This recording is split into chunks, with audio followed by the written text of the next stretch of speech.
दोस्तों, वीडियो में जिस सच्ची घटना के बारे में आपको बताने जा रहे हैं, वो घटना हमारे पड़ोसी देश नेपाल में घटी थी, मगर उसका संबंध भारत से भी था।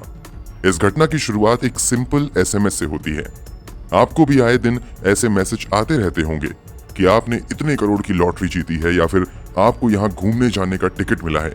आप क्राइम से जुड़ी ऐसी ही सच्ची कहानी सुनना चाहते हैं तो चैनल को सब्सक्राइब करना ना भूलें। कमेंट बॉक्स में अपनी राय जरूर दें।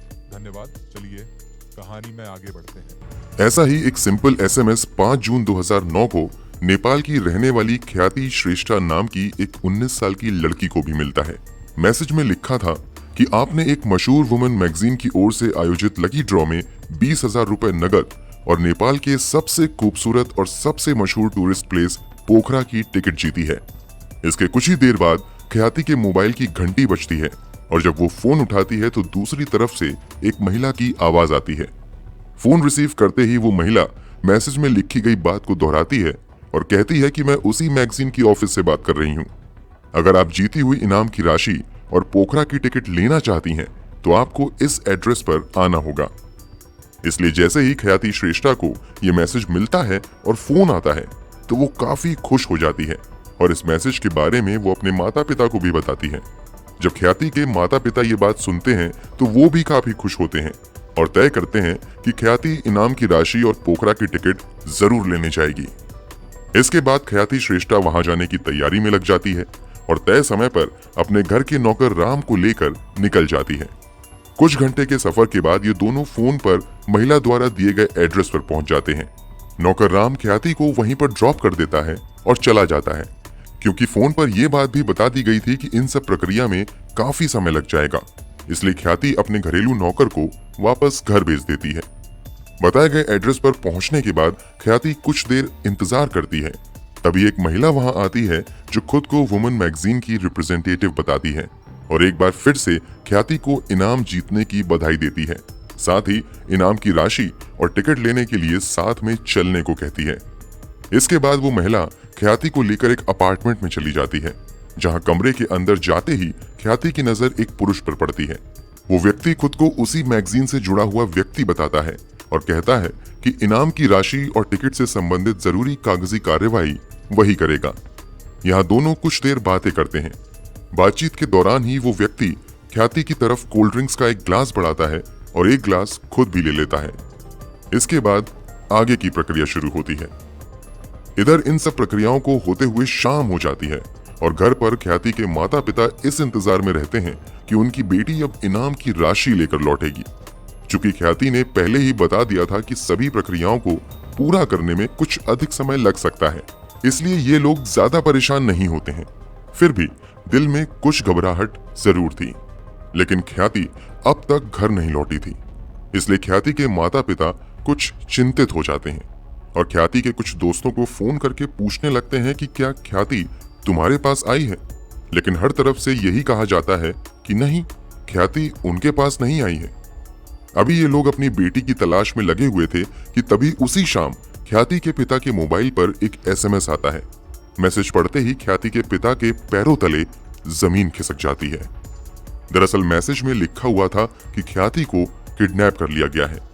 अगर तुम अपनी बेटी को सही सलामत जिंदा वापस पाना चाहते हो तो तुरंत 10 लाख रुपए का इंतजाम कर लो। मैसेज में यह भी साफ साफ लिखा हुआ था कि अगर तुमने इस बात की जानकारी पुलिस को या किसी और को दी तो ख्याति को जान से मार दूंगा। ये मैसेज देखते ही वो पूरी तरीके से घबरा जाते हैं और तुरंत ख्याति की मां को इस बारे में बताते हैं। ये दोनों पहले तय करते हैं कि वो इस किडनैपिंग की जानकारी पुलिस को देंगे, लेकिन फिर अपना इरादा बदल देते हैं, क्योंकि पिछले कुछ सालों में उनके आसपास इस तरह की कई घटनाएं घट चुकी थीं, जहां किडनैपर ने सिर्फ इसलिए बच्चे को मार दिया था क्योंकि उन्होंने किडनैपिंग की जानकारी पुलिस को दे दी थी। ख्याति के किडनैपर ने भी साफ साफ अपने मैसेज में लिख दिया था कि अगर पुलिस को इस बारे में बताया तो ख्याति श्रेष्ठा को जान से हाथ धोना पड़ेगा। इसलिए ख्याति के माता पिता पुलिस के पास जाने के विचार बदल देते हैं और 10 लाख रुपए के इंतजाम में लग जाते हैं। किडनैपर ने उन्हें मैसेज में सिर्फ ख्याति की किडनैपिंग और अपनी डिमांड के बारे में बताया था। ये नहीं बताया था कि पैसे लेकर कहां आना है। इसलिए ख्याति के माता पिता पैसे का तो इंतजाम कर लेते हैं, मगर उन्हें अब तक नहीं पता था कि जाना कहाँ है, मगर देर रात तक उन्हें कोई मैसेज नहीं मिलता है।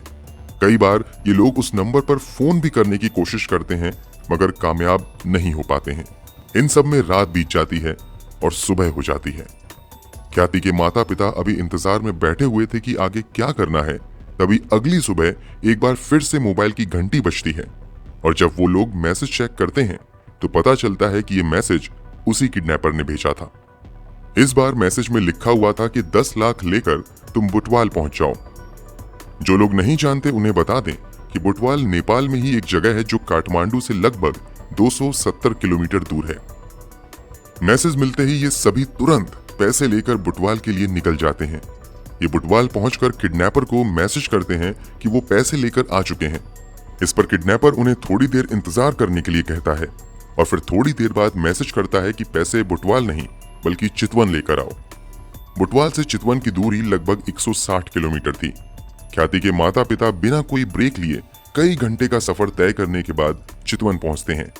पहुंचते ही किडनैपर को इस बात की जानकारी देते हैं कि वो यहाँ आ गए हैं, लेकिन थोड़ी देर बाद किडनैपर एक बार फिर से उन्हें मैसेज करता है कि वो पैसे यहाँ नहीं सुनौली पहुंचाना है। चितवन से अब सुनौली की दूरी लगभग 155 किलोमीटर थी। ये लोग अब पैसे लेकर घंटों का सफर तय करने के बाद सुनौली पहुंचते हैं, मगर यहाँ पहुंचते ही एक बार फिर से उन्हें मैसेज मिलता है कि ये पैसे लेकर तुम दार्जिलिंग पहुंचो। मतलब अब उन्हें पैसे लेकर नेपाल की बजाय भारत आने को कहा गया था। सुनौली से दार्जिलिंग की दूरी लगभग 650 किलोमीटर थी। ख्याति के माता पिता के अलावा उनके साथ उनका घरेलू नौकर राम भी था। ये तीनों पहले ही कई 100 किलोमीटर की यात्रा कर चुके थे और बुरी तरीके से थक भी चुके थे, मगर बेटी के ख्याल ने इन्हें जगाए रखा था और पूरी हिम्मत से ये सभी एक जगह से दूसरी जगह भाग रहे थे। ये सभी दार्जिलिंग भी आने को तैयार हो जाते हैं, मगर 10 लाख रुपए के साथ बॉर्डर पार करना और वो भी भारत नेपाल के बॉर्डर को पार करना आसान नहीं था। फिर भी पूरी हिम्मत करके ये सभी किसी तरह भारत नेपाल की सीमा को पार करते हुए दार्जिलिंग पहुंच जाते हैं। जब वो इस बात की जानकारी किडनैपर को देते हैं कि वो पैसे लेकर दार्जिलिंग पहुंच गए हैं, तो एक बार फिर से किडनैपर उन्हें थोड़ी देर इंतजार करने के लिए कहता है। वो सोच रहे थे कि शायद उनकी भाग दौड़ यहीं खत्म होने वाली है और वो पैसे देने के बाद अपनी बेटी को लेकर सही सलामत चले जाएंगे, मगर उनका अंदाजा गलत होता है और थोड़ी देर बाद फिर से मोबाइल की घंटी बजती है और इस बार मैसेज में लिखा होता है कि पैसे लेकर काकरभिट्टा आओ। काकरभिट्टा मतलब उन्हें वापस फिर से नेपाल आने के लिए कहा गया था। एक तो बेटी की किडनैपिंग का गम, उस पर से किडनैपर का ये गंदा खेल। एक जगह से दूसरी जगह भागते भागते इन लोगों का बदन पूरी तरह से टूट चुका था और थकान के मारे हालत खराब हो चली थी, लेकिन इनके सामने कोई दूसरा विकल्प भी नहीं था। अब वो दार्जिलिंग से काकरभिट्टा के सफर पर निकल पड़ते हैं। इस बार उनका ये सफर लगभग 100 किलोमीटर लंबा था। कई घंटे का सफर तय करने के बाद आखिरकार ये लोग वापस नेपाल के काकरभिट्टा पहुंच जाते हैं। यहाँ पहुंचने के बाद एक बार फिर से ये लोग किडनैपर को इस बात की जानकारी देते हैं और हमेशा की तरह किडनैपर फिर से इन्हें इंतजार करने के लिए कहता है। ये लोग एक बार फिर से डरने लगते हैं कि शायद किडनैपर फिर से किसी और लोकेशन पर जाने के लिए कह सकता है, मगर इस बार जो उन्हें मैसेज मिलता है उसमें काकरभिट्टा शहर के ही एक होटल का एड्रेस था। ये जगह वहां से ज्यादा दूर नहीं थी। मैसेज में लिखा हुआ था कि पैसे लेकर फलाने होटल पहुंचो, वहीं तुम्हें ये पैसा किसी को देना है। इसलिए ख्याति के माता पिता पैसे लेकर उस होटल के करीब पहुंच जाते हैं। जैसे ही ये सभी होटल के करीब पहुंचते हैं, इस बात की जानकारी वो किडनैपर को देते हैं। इस पर किडनैपर की ओर से थोड़ी देर बाद एक मैसेज आता है कि पैसे का बैग लेकर होटल के अंदर सिर्फ अपने नौकर राम को भेजो और तुम लोग होटल के बाहर गाड़ी में ही बैठे रहो। जैसा कि मैसेज में करने के लिए कहा गया था, ख्याति श्रेष्ठा के माता पिता वैसा ही करते हैं और वो दोनों गाड़ी के अंदर बैठे रहते हैं, जबकि पैसों से भरा बैग वो अपने नौकर राम को देते हैं और राम उस बैग को लेकर होटल के अंदर बताए गए कमरे में चला जाता है। इधर होटल के बाहर मौजूद ख्याति के माता पिता उम्मीद कर रहे थे कि राम उन लोगों को पैसा देगा और साथ में उनकी बेटी को लेकर होटल से निकलेगा, मगर थोड़ी देर बाद वो देखते हैं कि राम खाली हाथ और अकेले ही वापस लौट रहा है। किडनैपर को फिरौती की 10 लाख रुपए रकम देने के बाद बेटी की रिहाई की उम्मीद के साथ ख्याति के माता पिता काकरभिट्टा से अपने घर काठमांडू के लिए निकल जाते हैं। काकरभिट्टा से काठमांडू की दूरी लगभग 450 किलोमीटर थी। ये लोग बिना रुके तेजी से अपने घर की तरफ चलते हैं कि शायद जाते ही वहां उनकी बेटी उन्हें मिल जाएगी। लेकिन जब ये काठमांडू अपने घर पहुंचते हैं तो इन्हें काफी निराशा होती है, क्योंकि उनके घर पर ताला लगा हुआ था और आसपास भी ख्याति का कोई अता पता नहीं था। इसके बाद ये लोग कुछ देर इंतजार करते हैं कि शायद कुछ देर में ख्याति आ जाएगी, लेकिन उनका इंतजार था कि लंबा ही होता जा रहा था। थक हार कर एक बार फिर से ख्याति के पिता किडनैपर को मैसेज करते हैं, लेकिन उनके मैसेज का कोई जवाब नहीं आता है। फिर वो किडनैपर के नंबर पर फोन करते हैं, लेकिन किडनैपर का मोबाइल स्विच ऑफ बताता है। मोबाइल स्विच ऑफ होते ही इन लोगों की धड़कनें काफी बढ़ जाती हैं और अनहोनी की आशंकाओं में ये सब डूब जाते हैं। वो रुक रुक कर किडनैपर का नंबर ट्राई करते हैं, मगर नंबर हमेशा स्विच ऑफ ही बताता है। नंबर स्विच ऑफ बताने के बावजूद ये लोग पुलिस के पास जाने की हिम्मत नहीं जुटा रहे थे कि कहीं किडनैपर को इस बात का पता चला तो वो शायद ख्याति को मार देगा। फिर भी जब कई घंटों के इंतजार के बाद फोन नहीं लगता है और ना ही ख्याति वापस आती है, तो ख्याति के माता पिता नजदीकी पुलिस स्टेशन जाते हैं और पुलिस वालों को ख्याति को मिले एसएमएस से लेकर किडनैपिंग और किडनैपर की डिमांड के हिसाब से फिरौती की रकम देने तक की पूरी कहानी शुरू से लेकर अंत तक बताते हैं। पूरी कहानी जानने के बाद पुलिस वाले पूछताछ की शुरुआत ख्याति श्रेष्ठा के माता पिता से ही करते हैं और ख्याति से जुड़ी कुछ बातें पूछते हैं। ख्याति के माता पिता ख्याति से जुड़ी छोटी छोटी चीजें पुलिस वालों को बताते हैं, साथ ही ये भी बताते हैं कि ख्याति उनकी इकलौती औलाद है। बचपन से ही ख्याति पढ़ने में बहुत तेज थी और जिंदगी में वो कुछ हासिल करना चाहती थी। हम लोगों ने उसके लिए बहुत सारे सपने देखे हुए थे। पूछताछ के दौरान पुलिस ख्याति के माता पिता से पूछते हैं कि ख्याति को मैसेज आने के बाद से किडनैपिंग के पैसे देने तक क्या आप लोगों ने कुछ ऐसा नोटिस किया है जो आपको थोड़ा अजीब लगा हो। इस पर ख्याति के पिता बताते हैं कि नहीं, उन्होंने एक भी अजीब बात नोटिस नहीं की। बस उन्हें एक बात समझ नहीं आई कि आखिर किडनैपर पैसे लेकर एक स्थान से दूसरे स्थान तक जाने के लिए क्यों कह रहा था। जब यही सवाल ख्याति की मां से पुलिस वाले पूछते हैं तो ख्याति की मां भी यही जवाब देती हैं कि इस पूरे घटनाक्रम के दौरान उसे भी कुछ अजीब नहीं लगा। लेकिन फिर थोड़ी देर बाद सोचने के बाद ख्याति की मां बताती है कि जब वो लोग दार्जिलिंग से वापस नेपाल के काकरभिट्टा आए थे और किडनैपर के बताए होटल के नजदीक गए थे, तो वहां पर अचानक मेरी नजर वीरेन श्रेष्ठा नाम के व्यक्ति पर पड़ी थी। इस पर पुलिस पूछती है कि इसमें अजीब क्या है, तो ख्याति की मां ने बताया कि कभी वो लोग वीरेन के घर में ही बतौर किराएदार रहते थे और वीरेन एक टीचर भी था जो कभी ख्याति को प्राइवेट ट्यूशन भी दिया करता था। फिर अचानक से उसने अपना घर बेच दिया और शहर छोड़कर चला गया। तब से हम लोग बीच में बस एक बार मिले थे। इस पर पुलिस वाले पूछते हैं कि जब आपने वीरेन को देखा तो उसे टोका क्यों नहीं। इस पर ख्याति की मां कहती है कि मैं नहीं चाहती थी कि ख्याति की किडनैपिंग की खबर किसी भी अन्य व्यक्ति को हो, क्योंकि इससे ख्याति की जान को खतरा हो सकता था। ये सब जानकारी लेने के बाद पुलिस आगे अपनी जांच बढ़ाती है, लेकिन शुरुआती कई दिनों की जांच में पुलिस को ना तो ख्याति श्रेष्ठा का ही कोई सुराग मिलता है और ना ही किडनैपर के बारे में कोई जानकारी हाथ लगती है। जब पुलिस को कहीं से कोई सुराग नहीं मिलता है तो पुलिस अंत में इस पूरे मामले में सामने आए एक नाम की कुंडली निकालने में लग जाती है, जो ख्याति की मां ने बताया था, वीरेन श्रेष्ठा। पुलिस जब वीरेन श्रेष्ठा के बारे में जानकारी जुटाना शुरू करती है तो पता चलता है कि वीरेन का जन्म 1967 के आसपास भारत के दार्जिलिंग में हुआ था। इसका असल नाम वीरेन प्रधान है। जब इसकी उम्र यही कोई 20-22 साल थी तो वो पढ़ाई लिखाई पूरी करने के बाद नौकरी की तलाश में नेपाल आया था। वैसे तो भारत में भी इसका परिवार संपन्न था और किसी चीज की कमी नहीं थी, फिर भी वो अपने पैरों पर खड़ा होना चाहता था। इसी चक्कर में वो नेपाल आ गया था। नेपाल आने के बाद वीरेन एक कॉलेज में साइंस टीचर बन जाता है, जो कि शुरुआत में वीरेन को रहने के लिए मनपसंद जगह नहीं मिल रही थी, इसलिए ये नेपाल में एक अपना बड़ा सा घर ही खरीद लेता है। चूंकि वीरेन का नेपाल वाला नया घर काफी बड़ा था, इसलिए कुछ समय तक वो इस घर में अकेले रहता है। लेकिन कुछ समय बाद वो इस घर के 2 कमरों को किराए पर देने का फैसला करता है। इसी के बाद ख्याति श्रेष्ठा के माता पिता वीरेन के यहाँ किराए पर रहने लगते हैं। कुछ साल तक ख्याति अपने माता पिता के साथ इसी घर में रहती हैं। वीरेन ख्याति के माता पिता के अनुरोध पर ख्याति को घर पर ट्यूशन भी पढ़ाने लगता है। सब कुछ ठीक चल रहा था कि अचानक एक दिन वीरेन अपना घर बेच देता है। इस कारण आनंद फानन में ख्याति अपने माता पिता के साथ इस घर को छोड़कर विराटनगर रहने चली जाती है, जबकि अपना घर बेचने के बाद वीरेन श्रेष्ठा कहाँ जाता है, ख्याति के परिवार वालों को नहीं पता चलता है। इस समय ख्याति 10वीं क्लास में थी।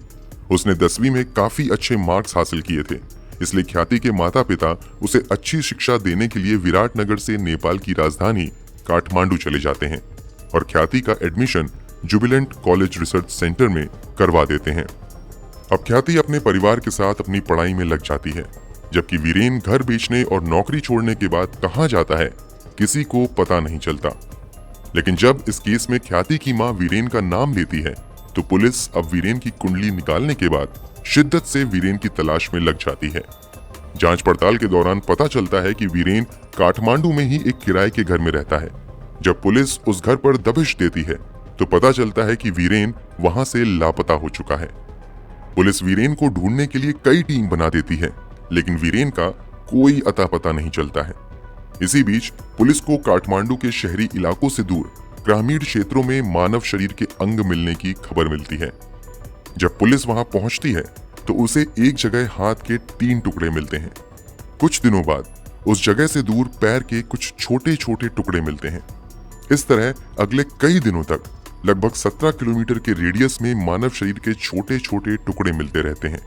उन अंगों को देखकर लग रहा था कि किसी ने लाश के छोटे छोटे टुकड़े किए हैं और उन्हें एक जगह ना फेंककर लगभग 15 से 20 किलोमीटर के क्षेत्रफल में अलग अलग ले जाकर फेंका है।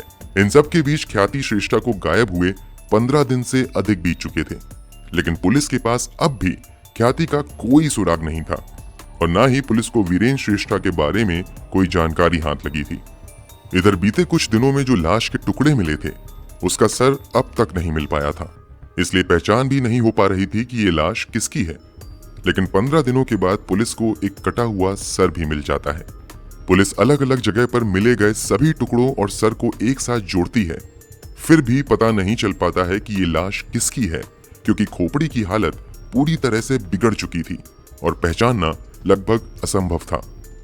इस तरह अब तक ये साफ नहीं था कि ख्याति श्रेष्ठा मर चुकी है या वो जिंदा भी है और किडनैपर और उसके पुराने साइंस टीचर वीरेन श्रेष्ठा में कोई कनेक्शन है भी या नहीं, और जिस होटल में फिरौती की रकम ली गई उसी होटल के पास वीरेन का दिखना महज इत्तेफाक था या कोई साजिश। शायद एक वीरेन के मिलने से पुलिस को कई सवालों के जवाब मिल सकते थे, इसलिए पुलिस पहले से कई गुना ज्यादा फोर्स सिर्फ वीरेन श्रेष्ठा को खोजने में लगा देती है। पुलिस की कोशिश इस बार कामयाब होती है और गुप्त सूचना के आधार पर छापेमारी करते हुए काठमांडू के ही एक जगह से वीरेन प्रधान उर्फ वीरेन श्रेष्ठा को गिरफ्तार कर लिया जाता है।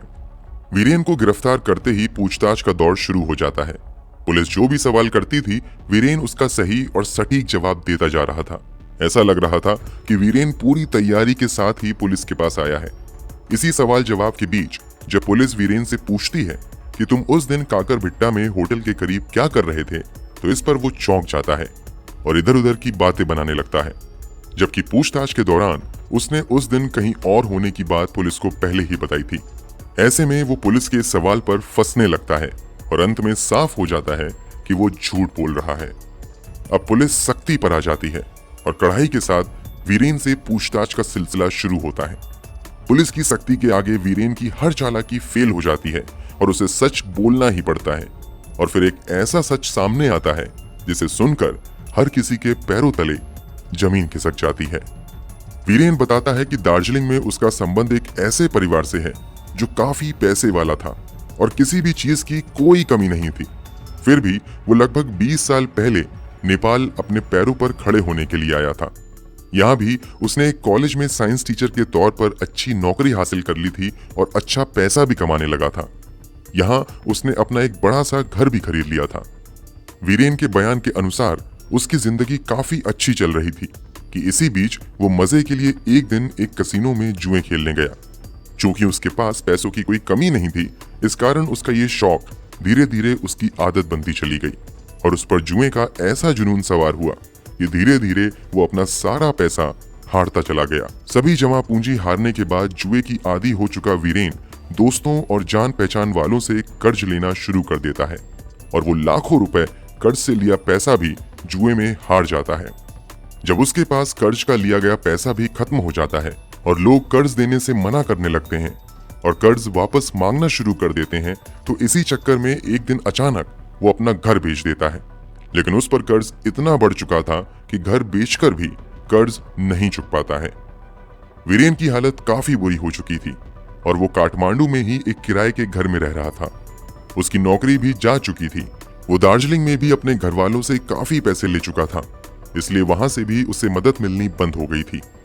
वीरेन जुए की लत की वजह से कर्ज के दलदल में बुरी तरीके से फंस चुका था। इसी बीच उसे किसी से पता चलता है कि जिस ख्याति श्रेष्ठा का परिवार उसके यहाँ कभी बतौर किराएदार रहता था, वो लोग इसी काठमांडू शहर में उसके घर से कुछ ही दूरी पर रह रहे हैं। इसी के बाद 5 जून 2009 को वीरेन ख्याति के घर मिलने जाता है। वीरेन यहाँ इस उम्मीद में आया था कि वर्षों के बाद इन लोगों से उनकी मुलाकात भी हो जाएगी और शायद कुछ कर्ज भी मिल जाएगा। मगर यहाँ आकर जो बातें उसे पता चलती हैं, उसे सुनकर वीरेन कर्ज मांगने का प्लान बदलकर कुछ और मन बना लेता है।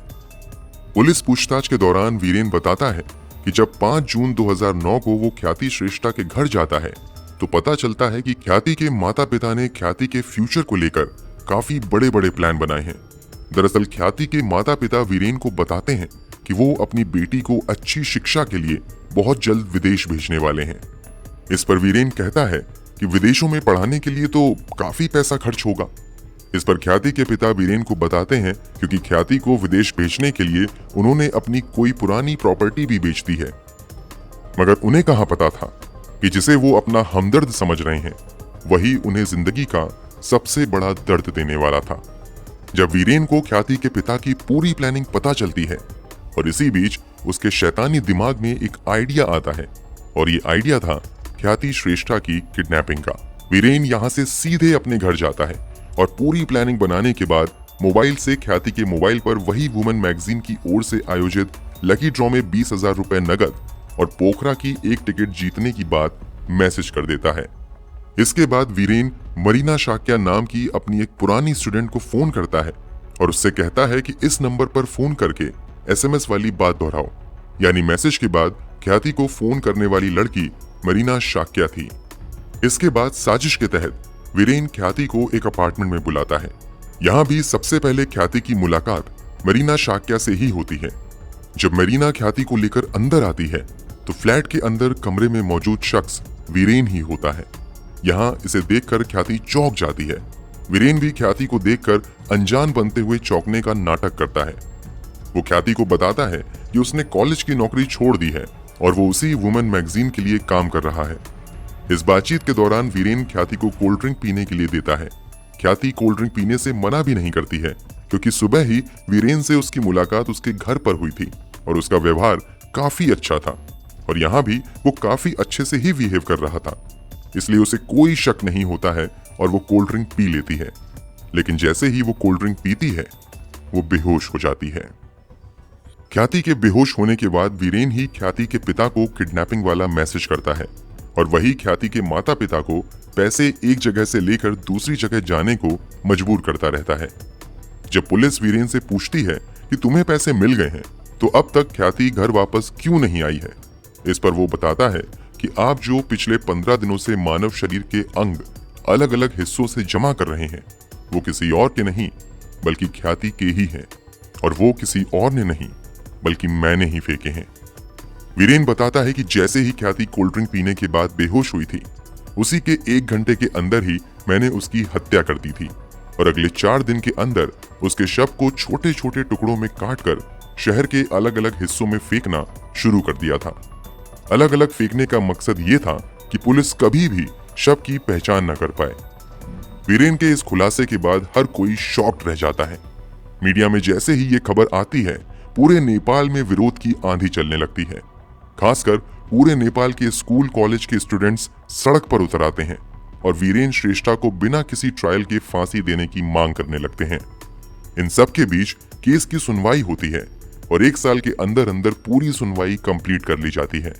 आखिरकार 2010 में काठमांडू की एक अदालत वीरेन श्रेष्ठा को ख्याति की हत्या और किडनैपिंग का दोषी पाते हुए 39 साल जेल की सजा सुनाती है, जबकि वीरेन के कहने पर ख्याति को फोन करने वाली और ख्याति से वुमेन मैगजीन की रिप्रेजेंटेटिव के तौर पर मिलने वाली मरीन शाक्या को ख्याति के अपहरण में शामिल होने का दोषी पाते हुए 20 साल की सजा सुनाती है।